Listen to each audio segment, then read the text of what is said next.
All right, welcome to the virtual college fair for all of the Minnesota students, sponsored by the Minnesota Association for College Admission Counseling and sponsored by StriveScan. Thank you for joining us this afternoon. We do have a few housekeeping items for you before we get started. You can use the Q&A button on your screen to type your questions to our presenters at any time. Your camera and microphone are off, so the panelists cannot see or hear you.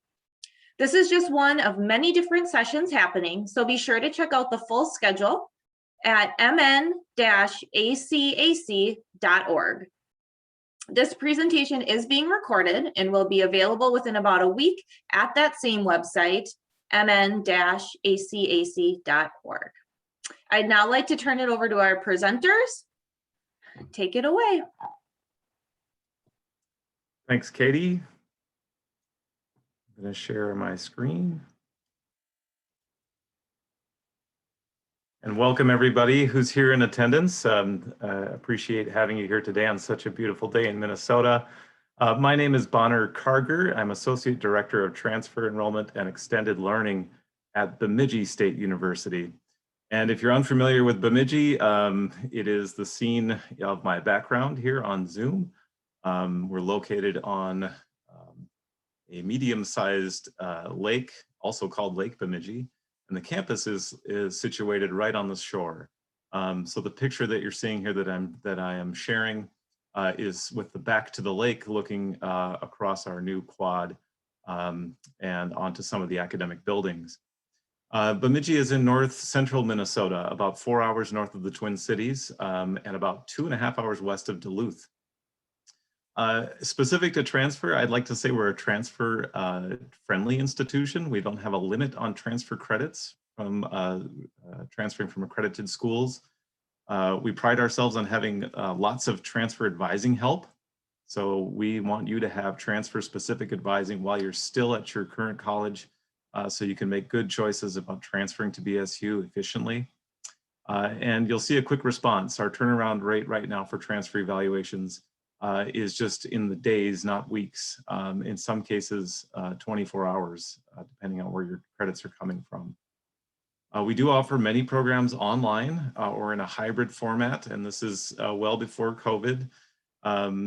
Everything from elementary education, if you're looking to be a teacher in Minnesota, business and accounting programs, sociology, criminal justice, and some applied programs too that make good use of technical and career-related credits if you've earned those previously.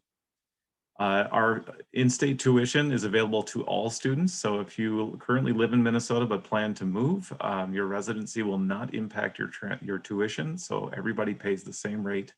And we have over $1 million in scholarships available through one application each year in the November through February timeline. Many of our students do enjoy the convenience of on-campus housing, and something that's unique to BSU is we do have tunnels that connect the buildings, both on the residential hall side and our academic buildings, which helps students get around when it's not quite as nice out as it is today. So I'm happy to entertain the questions that you have about transferring to BSU. And at this point, I'm going to hand it off to Tom at Concordia St. Paul. Awesome. Thanks, Bonner. Appreciate it. Hey, everybody. My name's Tom. I work at Concordia University in St. Paul. I am a transfer admissions counselor. I've been with Concordia for about 4 years. And I'm just going to share my screen here and just kind of show a little bit of a flyer or a one-pager about Concordia. 1 second. All righty. So CSP is super transfer friendly. And we say that because we take up to 90 college credits. You need 120 to graduate with a degree at Concordia. But we'll accept up to 90 college credits. We are, as far as like what we accept, we'll take if you have like an AA degree or you complete the Minnesota transfer curriculum, that'll cover all of your general education requirements at Concordia. So if you're looking to earn a degree, that can be a big benefit for you in transferring to Concordia. You'll just come in with all your generals done. The only thing we say is it's outside of 2 religion courses. So just as a heads up, there are 2 religion courses that are required for all students to graduate. But outside of that, your major and then just those 2 religion courses if you complete a Minnesota transfer curriculum or the AA degree. Just a little bit about us, our population. We have about 1/3 of our annual income class is transfer or are transfer students. So we do have a strong transfer population here on our campus. I actually was a transfer to Concordia as well back in the day. So I've been through the process. It's only gotten better, which is awesome. It's really smooth. We have, once you're accepted to Concordia, after you apply and you're accepted, we can get you a credit eval similar to Bemidji State within 2 days. So it's a very quick turnaround. And so you can kind of see how your credits are going to fall in. So I say it's, 3 different buckets. You have your general bucket, your elective bucket, and your major bucket. And we'll lay it all out for you. And you can connect with an advisor right away to just talk through some of those things. We also have great transfer scholarships. You can kind of see some of those listed over there. Those are just based on your GPA. So whatever your GPA is, you can earn anywhere from $1,000 to $8,000 per year to attend Concordia. We're also the most affordable private university in Minnesota. We've been that since 2013. We cut our tuition. We did a tuition reset. So we cut our tuition by $10,000. And since then, we've kind of remained very affordable. And so we offer great scholarships in conjunction with that affordability. So a lot of great options to go with. Just a little bit more about us, I guess, as far as a whole. We've been around since 1893. So over 125 years old, and we have about 5,500 students at Concordia. About 2,000 of those are on campus, day-to-day students. We also have a robust online program, so we have a lot of adult undergraduate online programs, as well as graduate and doctoral programs as well. So that's just a little bit about us, but I look forward to answering some more questions as we move on here. So I'm going to pass it over to my colleague Paku Vu at Century College.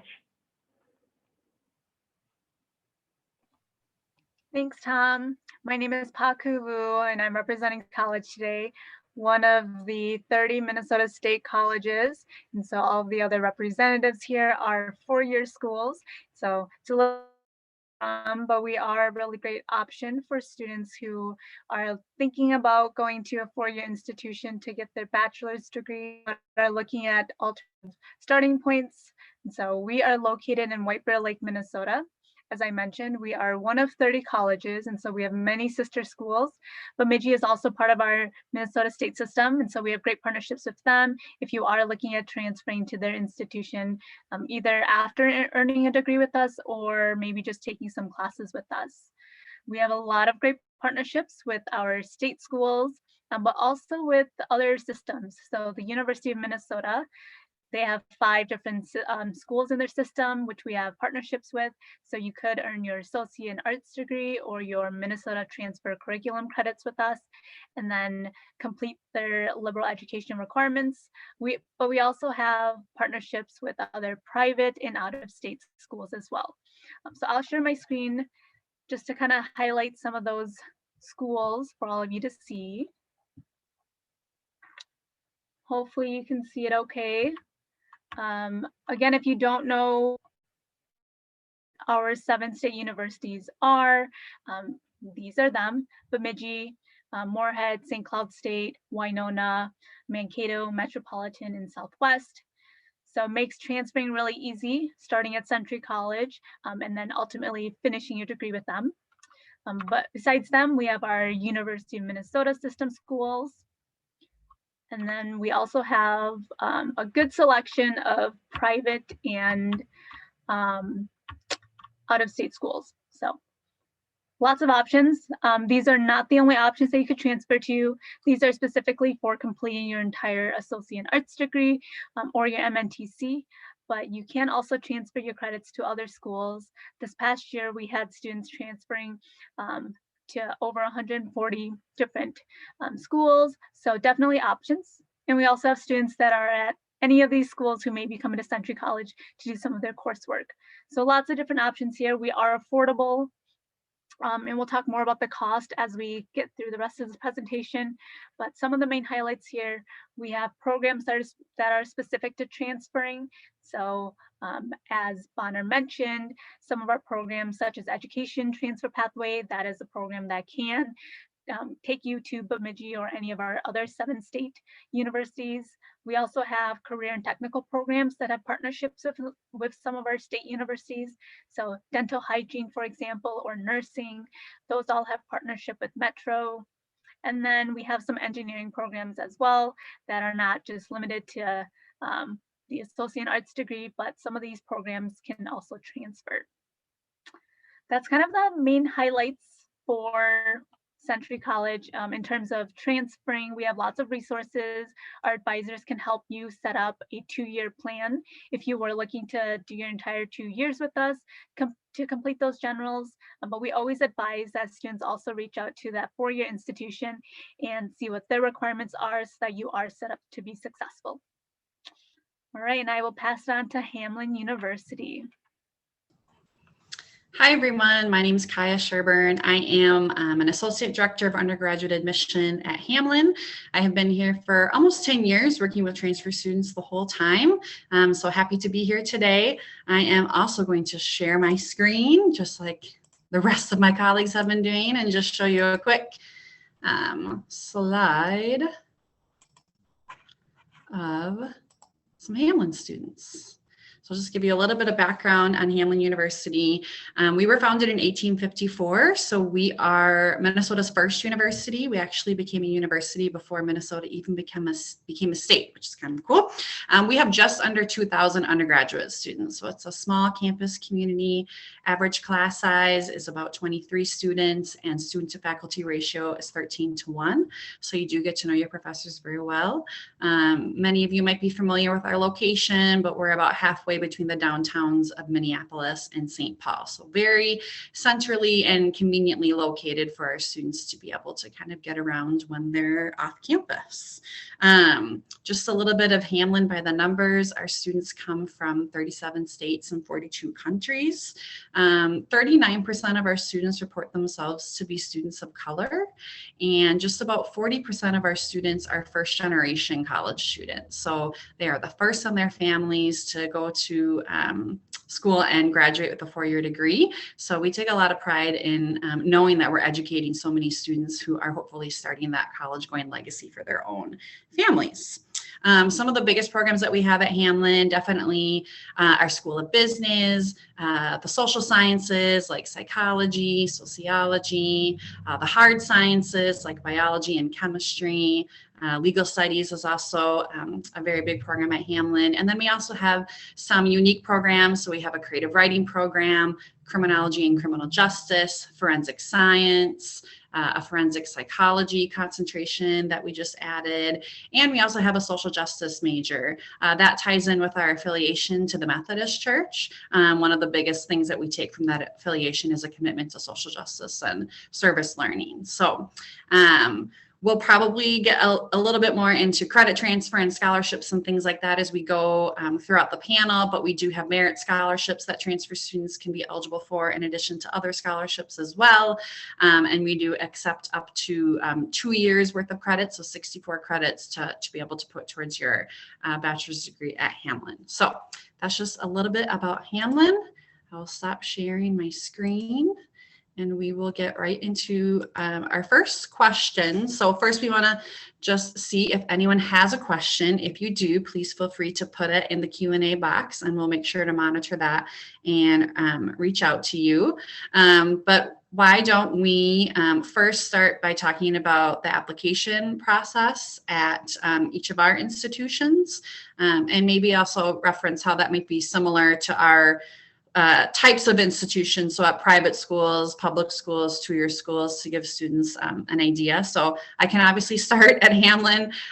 For our application process, we are looking for you to send us official transcripts from each school that you've attended. So I'm sure you're going to hear that from all of my colleagues that are on the panel today. That does also include if you have taken PSEO or College in the Schools. We need official transcripts from all of those institutions. We have a transfer application that students students can fill out right online. They can either do the Hamlin application or they can do the common application. So either way is fine for us.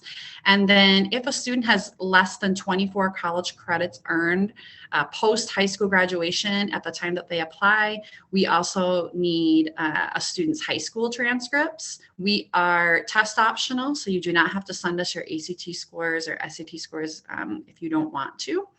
And then we also require something called a Dean of Students form. So this is a form that confirms your enrollment at your most recent institution.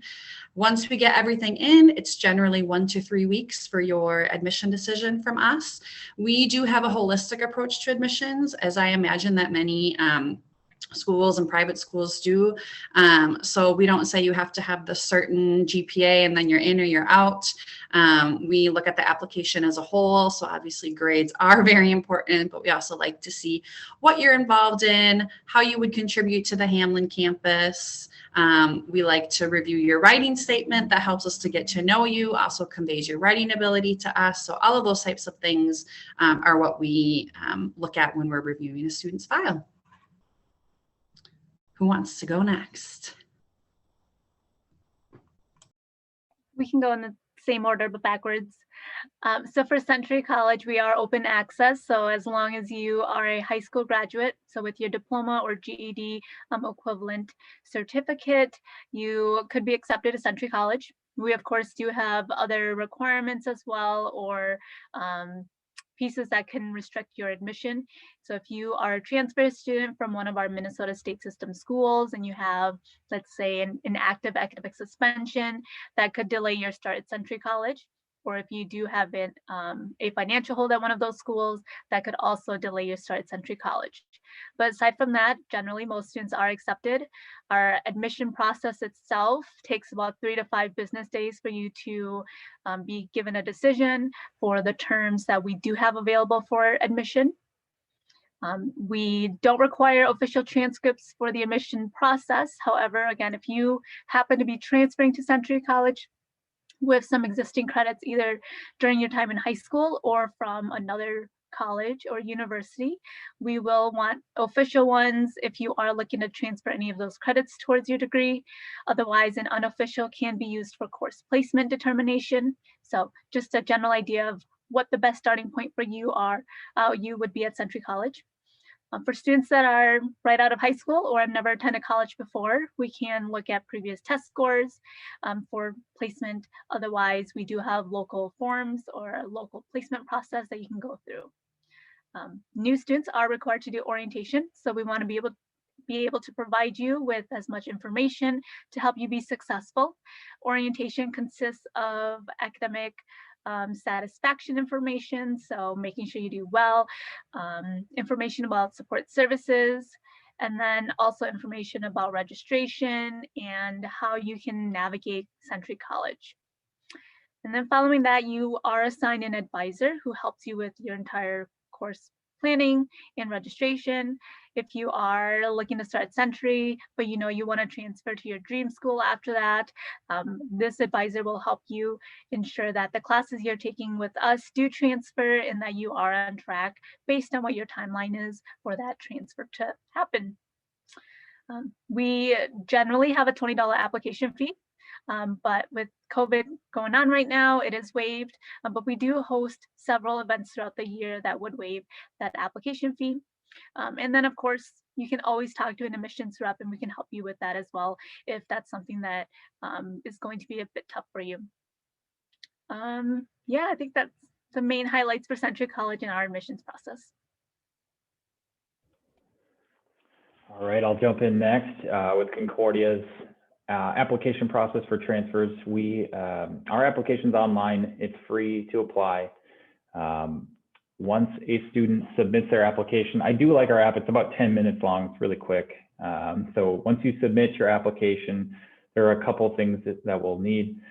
We'll need official transcripts from each of the previous colleges or institutions that you've attended. We actually have just instituted a new process where we will actually request transcripts on your behalf.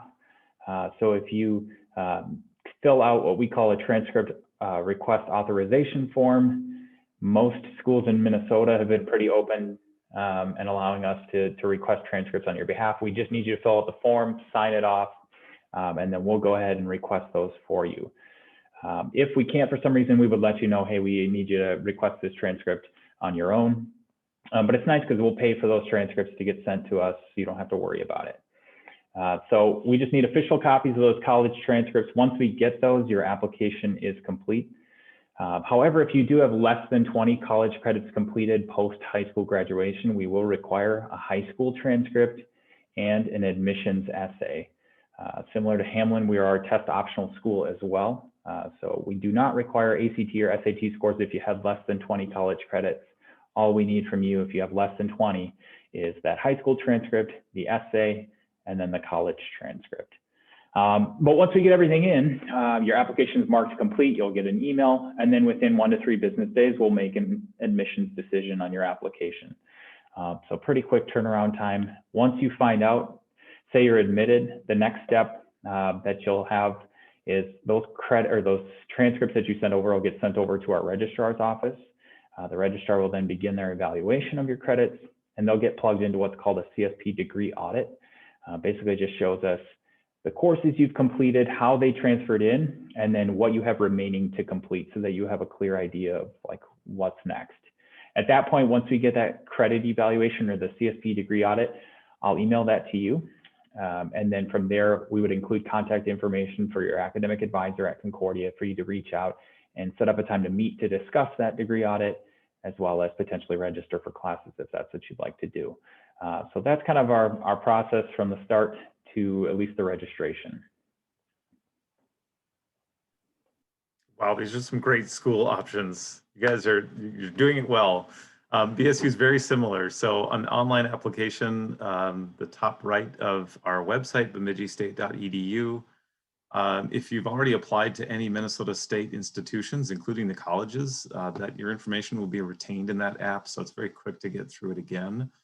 There's normally a $20 application fee. It can be waived with a promo code transfer.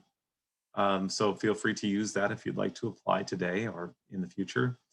And the turnaround can be as quick as a day. So if you have one or several Minnesota State college transcripts, we can access those right away. You don't need to do anything in terms of requesting them. And we will decide on your admission as soon as we have those. So, as I mentioned previously, then the evaluation process happens immediately and could be turned around to you very quickly. And much like the other schools here, the very important piece about your transfer evaluation is that we're then connecting you with an advisor. So obviously you have the professional advisors available to you anytime, but as a transfer student, we really want to get you in touch with your major advisor sooner rather than later to help you really understand and to get through the early stages of your major efficiently, right? So as a transfer student, typically you've kind of decided on a major or at least a discipline area. So getting that major or discipline specific advising is super critical. And so we will assign a faculty advisor to you as part of that evaluation process. And then of course, we work closely with our faculty members too. So if after you're looking at your evaluation, you see that, oh, I've taken a microeconomics course before, but it wasn't called that, or, my math class should really count here. That's where we come in and we can help review those things right, before you even enroll in any classes to make sure that you're getting everything you should get in transfer. That's one of the main reasons I think a lot of students don't transfer is because they think their credits won't apply. But I think everybody here on this call can say that there are ways that we can get over those hurdles through a substitution process or just by, if you've saved a syllabus from a class or something like that, maybe you think the class is too old.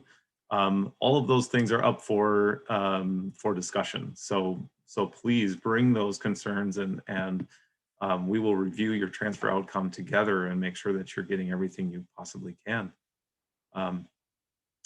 We don't have a deadline on our application. So if you're planning on a summer or fall start, you can apply now all the way up until the classes begin. I do recommend applying earlier than that so that you have a clear picture before you have to be in classes. but we don't put hard deadlines on the application. We would just simply defer your application to the next semester if the one that you intended on has already started, or we're past the add drop deadline.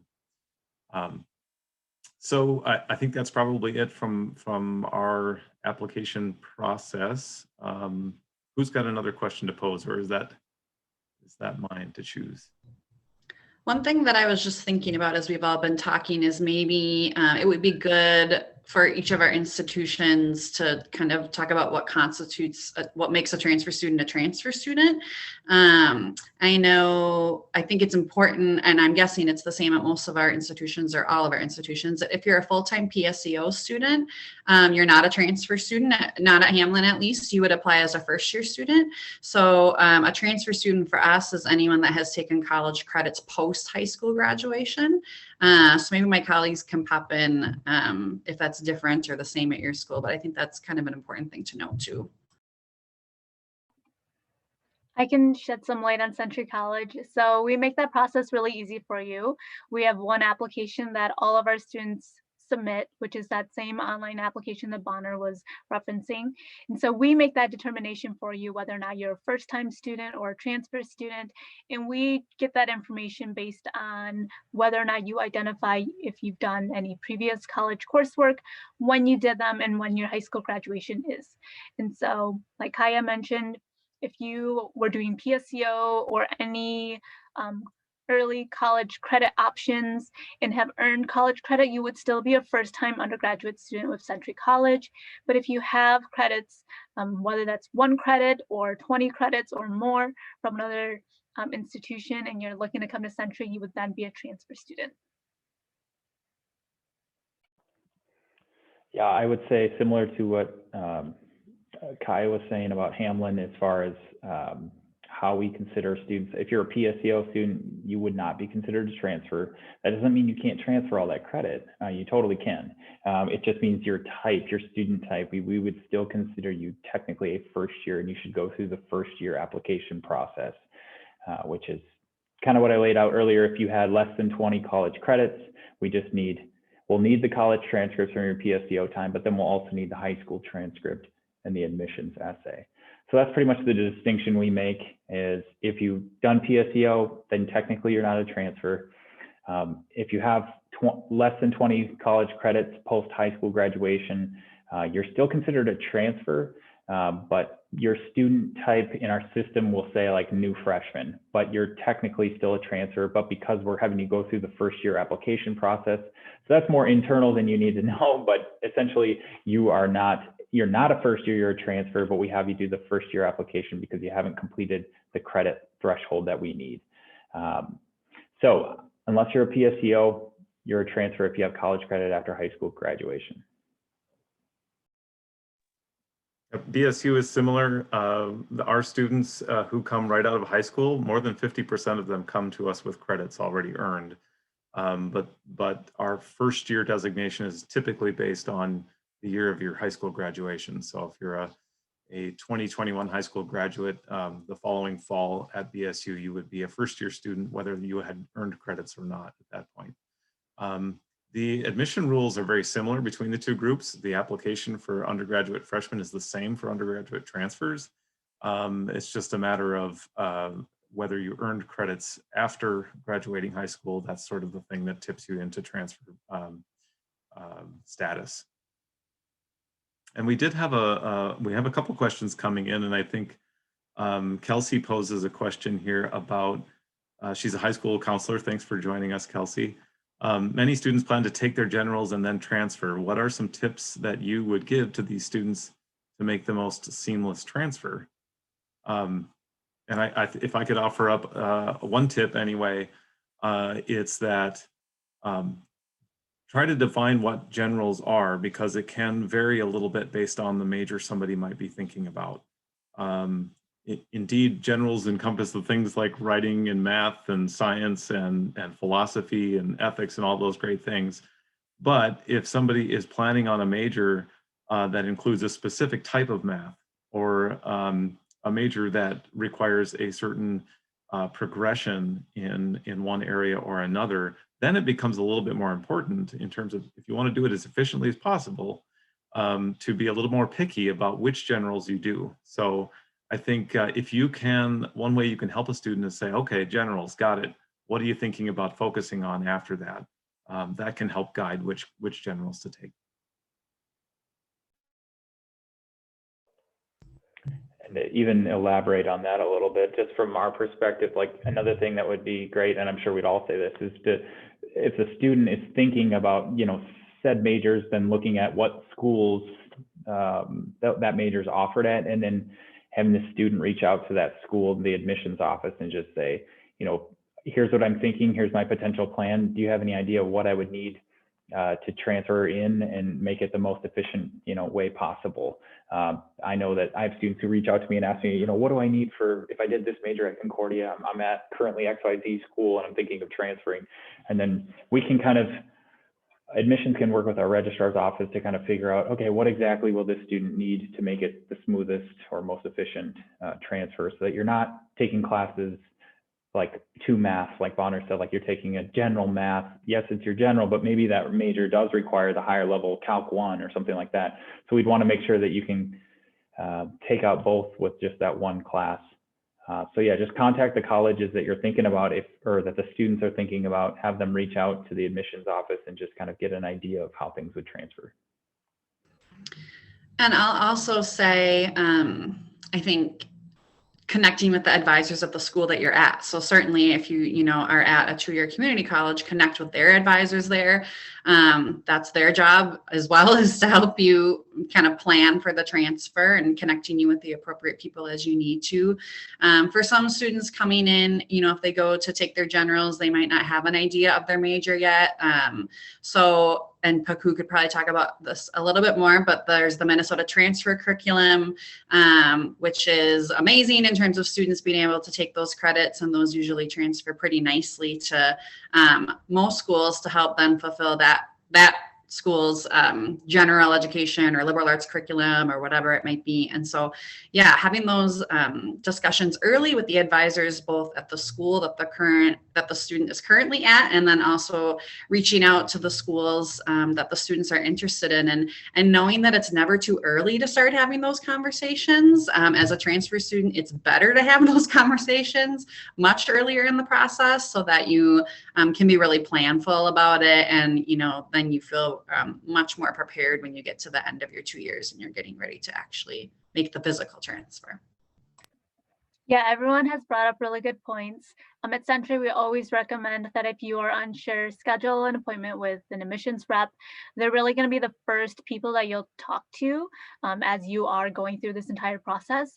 Once you do get started at Century, though, your advisor is going to be the one that's really going to craft that plan with you.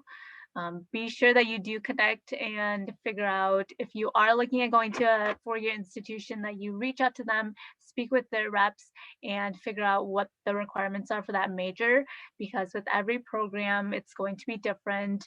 You may come out of Century College with an associate in arts degree, have those generals completed, but then find out that you do need an additional general.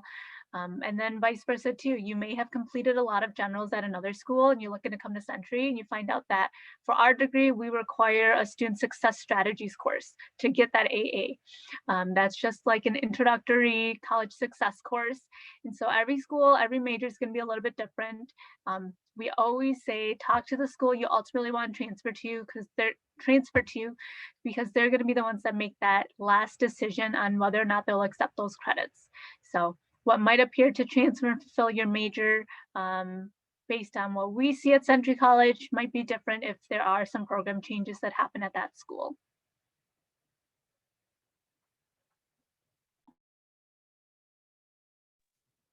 We have another question in the Q&A, and feel free, we've got another 10 minutes or so on the panel, so feel free to submit more questions.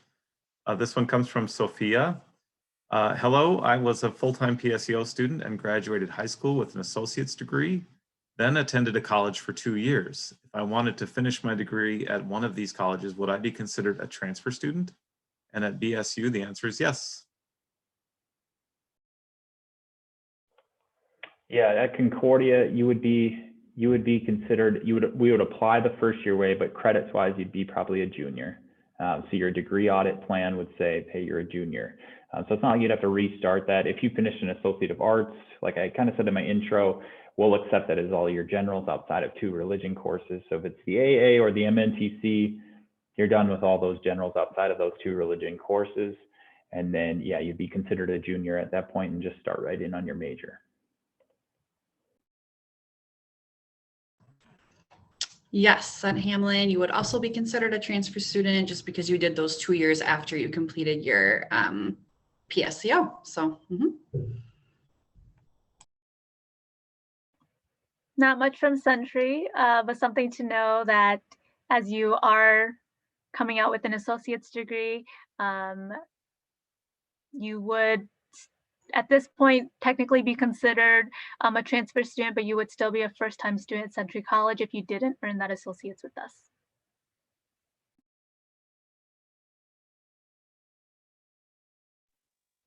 Okay, we have no more questions in the Q&A, but attendees, please feel free to throw whatever you want in there. Maybe we should talk about, should we talk a little bit about tuition and fees?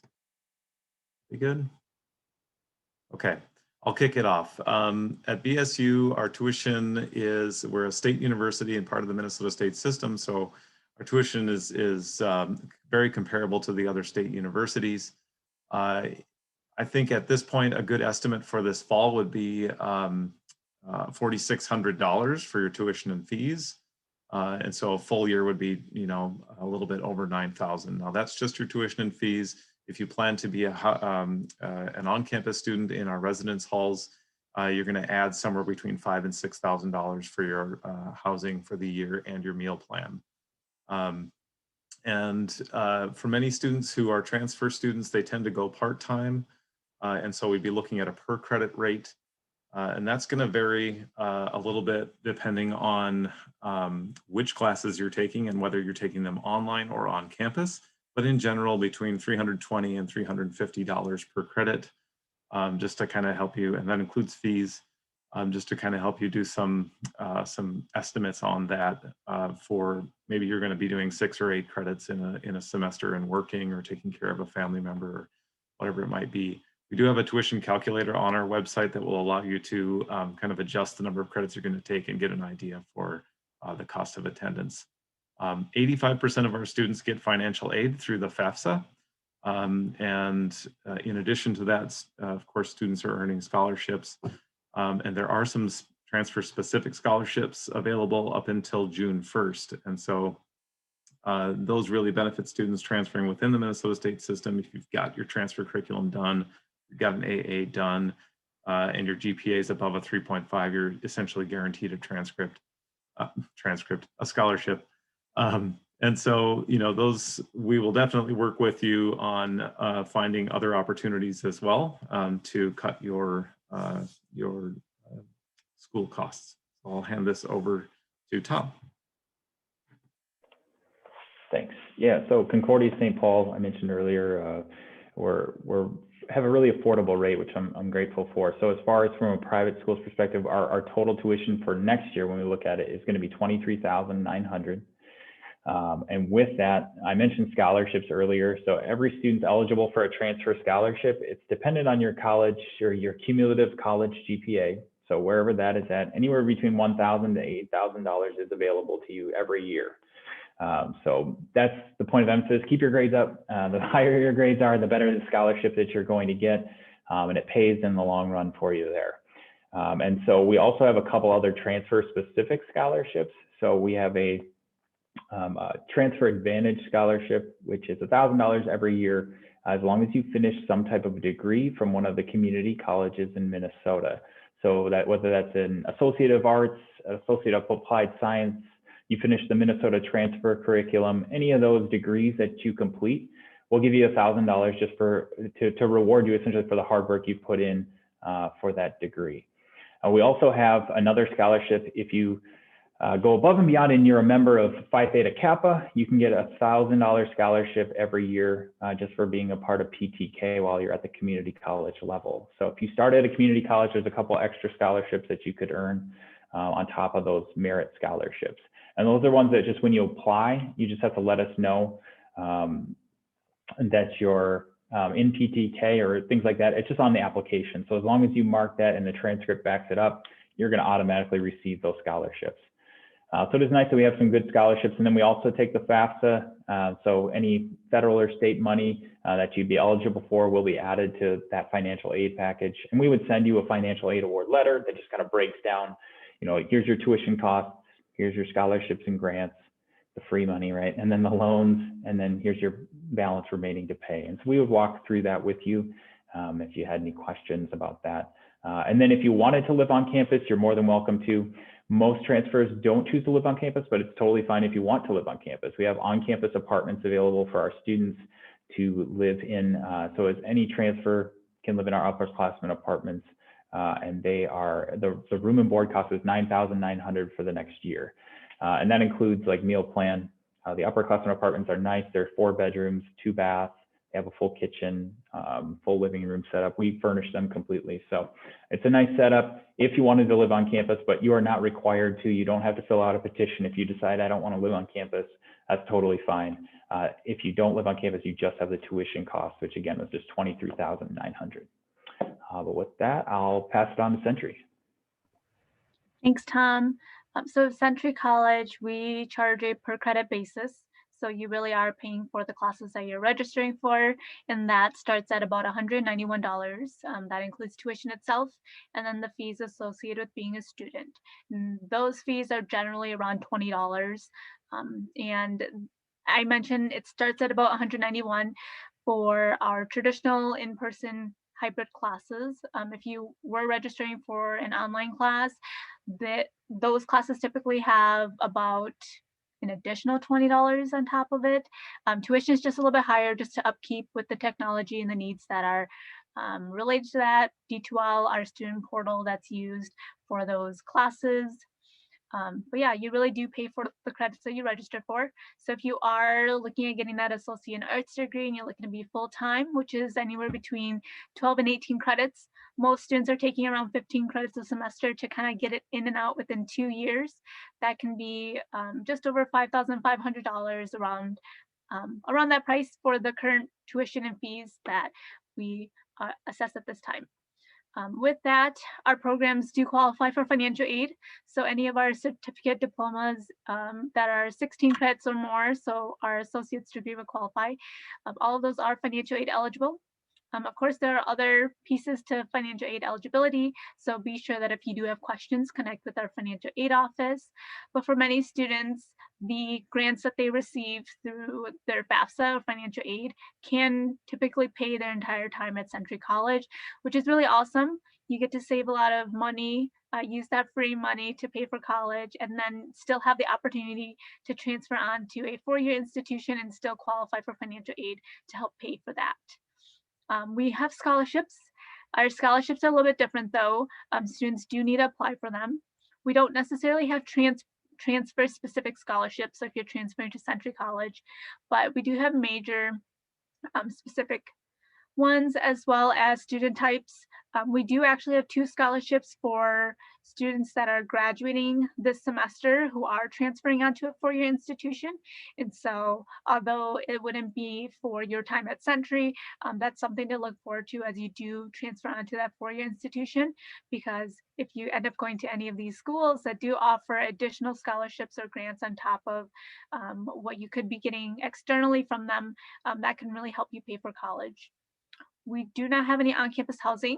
So if you with most of our students, they are commuter students, but if you were looking to live close by or near us, we do have housing options within a 10-mile radius.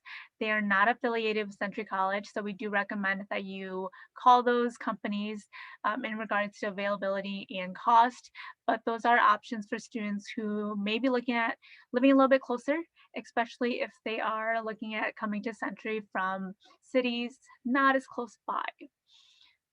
Yeah. Now I'll pass it on to Hamlin. Okay, I know we don't have much time left, so I'll really quickly go through. So our tuition for this academic year that we're in right now is $43,154. But have no fear, we have a lot of scholarship options for students. So our merit scholarships range up to $23,000 a year for our students, and those are obviously based on your cumulative GPA.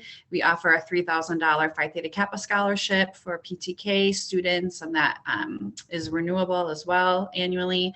And then we also offer a $3,000 scholarship for first generation college students. So if neither of your parents have their four-year degree, there's a scholarship for that as well. Those 3 scholarships are offered at the time of admission. And then admitted students can also apply for our departmental scholarships. So those are in areas like arts, digital media arts, studio arts, science, STEM, business, writing, theater, music. Those can range up to usually an additional $3,000 each. So then those scholarships, in addition to what you might be eligible for through the FAFSA, through federal, state, or institutional aid, can really help bring the overall costs down. So. All right, thank you to our presenters. You did a wonderful job, and I'm sure students learned lots of helpful information. Any of you students who are interested in learning more, please reach out to the admissions offices of all of the institutions that you see here in your session. When you close this window, there will be a link to a very quick 4-question survey. We'd appreciate any feedback that you can provide. Also, this is just one of many sessions being hosted, so be sure to sign up for additional sessions at mn-acac.org. And in about a week, you'll be able to find this session's recording as well as all the other session recordings at mn-acac.org. Thank you for joining us.